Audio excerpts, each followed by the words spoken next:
throughout our entire life and beginning in our childhood, we're taught that family is everything. No matter what, you need to stay true to your family. But what if you're the black sheep? What if you're the scapegoat? And what if your family doesn't support you and doesn't help you out? If you're in this situation, you do not want to miss this video to understand how to deal with your dysfunctional family.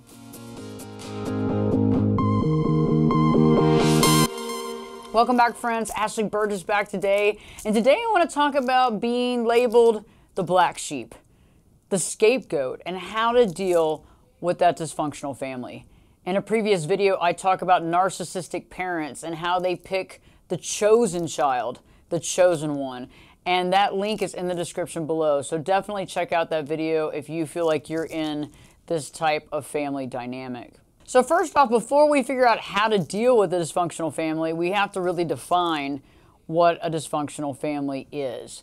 And to me, a dysfunctional family is when they do not support you, okay? Because a family is supposed to be supportive in nature. They're supposed to care about their offspring, about the other folks in the family. And so they're supposed to support you and be there for you. And so if you're not getting that support, that love, that care, that's definitely a sign that you're in a dysfunctional family. So before we delve into how to deal with the dysfunctional family, let's talk about what a dysfunctional family is, okay?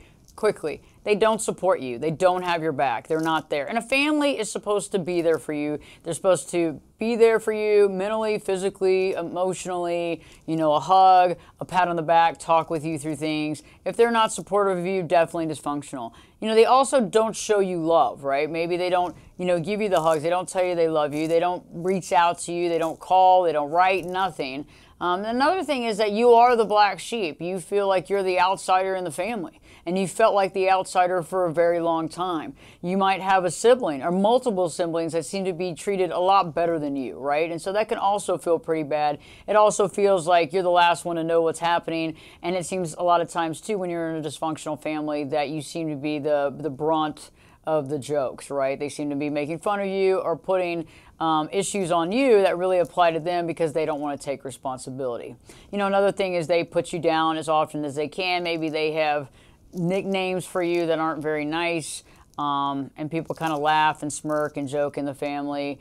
For no matter what, you seem to be the one that's isolated in that situation. They make fun of you, they call you names, they make you feel bad. Now, not all this has to be happening at one time, but definitely if you're not feeling support, and if you feel like an outsider in your family, or you're being put down by your family members, your mother, your father, sister, brother, that sort of thing, this is definitely dysfunctional, okay? And so we really need to think about that, because when we're in a dysfunctional family, we're taught that we need our family to love us and support us, and we're taught that we need to be there with our family, right? And that we should support them and be there no matter what, And sickness and in health is in the marriage concept, but the same thing is in our family. Like, we're supposed to be there, we're supposed to take care of our mom, we're supposed to take care of our dad, and no matter what, we should be there for them. But when we're in a dysfunctional family and we're being treated poorly and we're being put down, we're basically putting ourselves in a situation where we're not around people that are supportive, we're not around people that are building us up, and we begin to feel really bad about ourselves as well. We can almost feel as though we have no power in our life,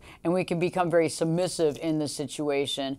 And throughout that, we lose our self-esteem, we lose our self-respect, we lose our self-worth. And so this is something that we really need to talk about, because there's many of us out here that are dealing with the situation. We're trying to fit in with that family, and it's just not working. I find it very interesting too, working with clients, usually the last thing that they really want to talk about is the family or the parents and the upbringing. And I think we're all taught to say, oh yeah, mom and dad were great. Yeah, family was great. When that's not really the truth, right? And so we have to kind of get right with ourselves and really define, am I part of a dysfunctional family? Okay, that's the first thing. And if you are, okay, am I the black sheep of the family? Am I the scapegoat of the family? Okay, and once we figure that out, because in these dynamics, if there's multiple siblings, usually one person is kind of isolated out as the outsider, and then there might be another child that is considered the golden child, the one that's respected, cared for, loved, can do no wrong.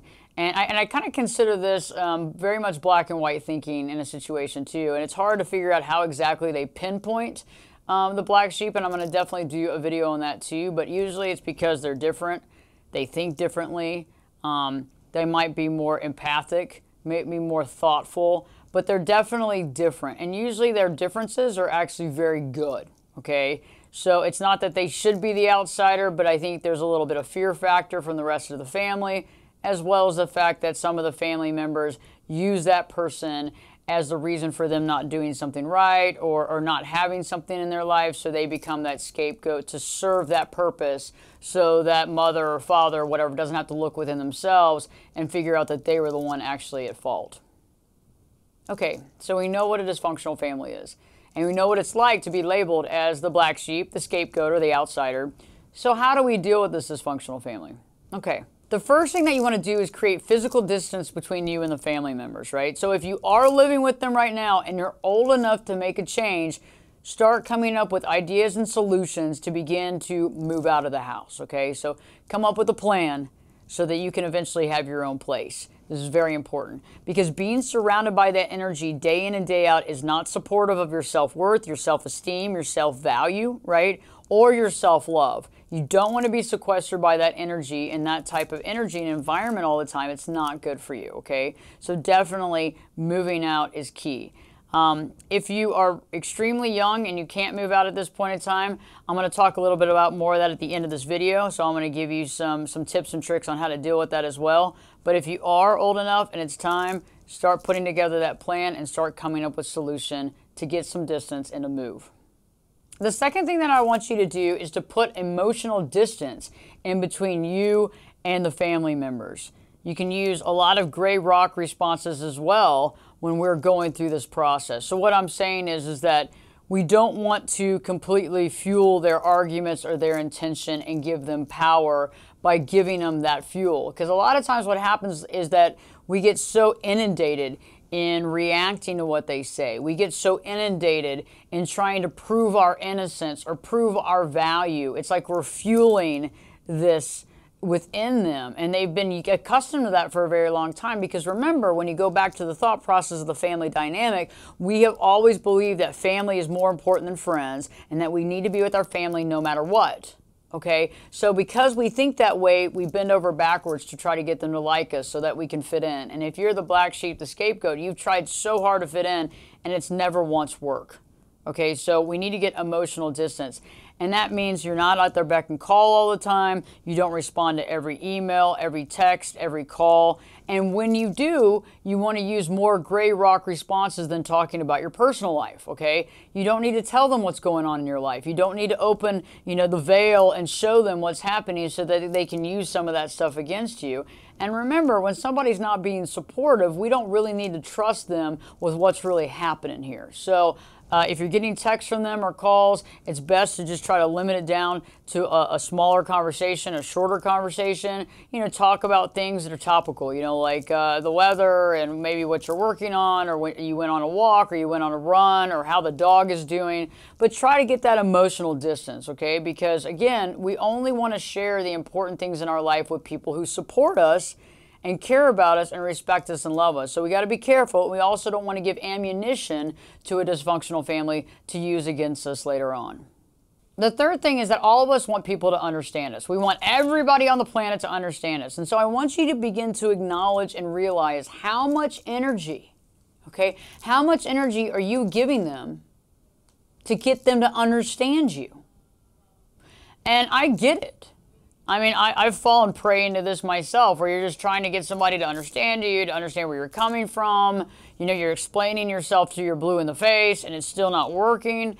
And how much of your energy and time and effort and mind share is stuck on trying to get mom to love you or understand you, or trying to get dad to love you or to respect you, or to tell you that, you're a good kid or you've done good, or to get your siblings to respect you. How much of that are you working on all the time? And how is it working for you? Because a lot of times what happens is we get all this stuff in our head. They're not changing, right? We're hoping they'll change. They don't.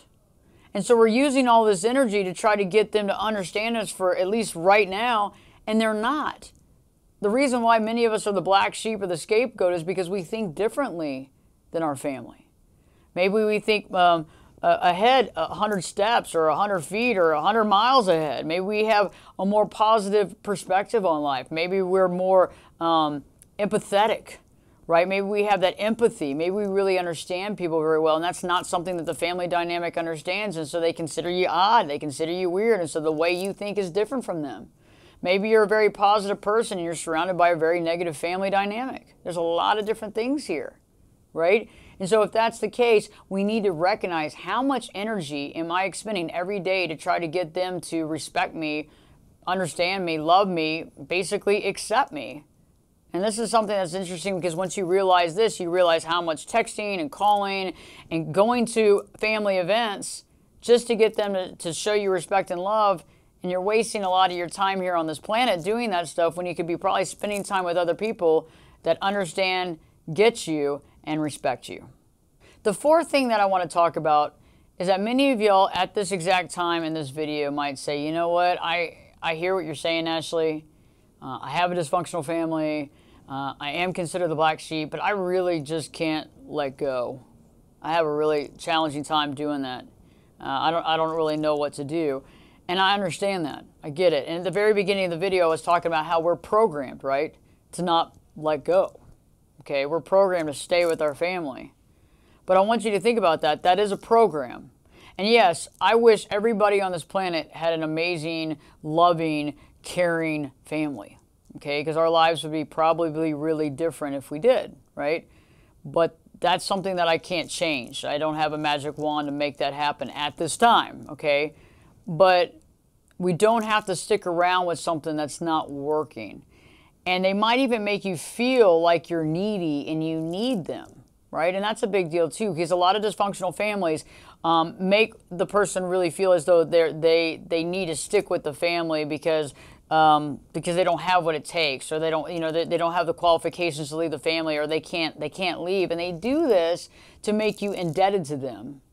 But they also do this to keep you around, right? Because if you are the scapegoat, they're using you so they don't have to take responsibility for their own actions. And they can use you as the problem child. They can use you as the reason why they didn't do this, or they can't afford that, or whatever that looks like. Or they can make fun of you and basically take out their aggression on you. And so if you're not there, then who takes the place? And so if you're really feeling like you can't let go at this time, think about how much of this is programming, how much of this is fear of the unknown, and how much of this is maybe finding my true identity by letting go of what's holding me down, right? Because what people want when they're using you is to hold you down so that you don't leave. Just a thought. And last but not least, like I was talking about earlier, if you can't move out and you're at the age where it's not possible, you're still in middle school or high school or college or whatever, and you can't move out, or it's financially not feasible right now, I want you to spend as much time outside of the house as possible. I want you to spend as much time with friends that care about you and support you and love you and get to understand who you are and how magnificent you are, okay? So we want to spend as least time as possible inside that house. And when we're in there, we want to not engage in anger, resentments, fights. We want to try to keep it as least emotional as possible. We want to gray rock as much of our responses, okay? And we want to kind of see it for what it is, but we want to start making a plan for the future, right? But we want to spend as much time as we can with people that really do care about us so we can begin to recognize our value. And I want you to also realize our identity is separate from our family. Our identity is separate from the identity that our family gave us. And so I want you to realize that too, because once we start pulling off the layers that our family has given us as our identity, we can begin to see ourselves. So we're not the black sheep. We're not the scapegoat. We're not the outsider. We're not the idiot. We're not this. We're not that. Those labels aren't real, okay? We've got to find our own labels. And if we're surrounded so much by the group that's putting us down, it's probably not going to help us, right? Mentally, emotionally, even physically, right? Because emotional stuff becomes physical stuff, right? So spending as least time as possible around the house is positive, and starting to realize that the identity that they gave you is not your identity. I hope this video has helped you. If you're dealing with the situation, you're dealing with a dysfunctional family, you are the outsider in the family, it's difficult, it's hard. You've been through a rough childhood, right? You felt like an outsider. Well, you do not have to feel like an outsider for the rest of your life, because you're not an outsider. You just didn't seem to fit in with that group, and you don't have to fit in with that group. If you haven't already, please subscribe to the channel and like this video. Give us a like here if this video has helped. Please share with your family, or maybe not, but your friends. You know, you can share with some of your friends that might be going through the same thing or explaining what you're going through. And in the comments section below, how do you think about these steps? Do they work for you? Is there something that I missed? Or is there something that you actually use that really helped you in disconnecting that cord with that dysfunctional family of yours and helped you to realize your self-worth and where you were able to move on with your own life? I'd love to hear your perspective and feedback as well, because this is a community here and everybody needs help to move on and to find their true self, right? So I hope this video has helped, and don't forget to live your true life.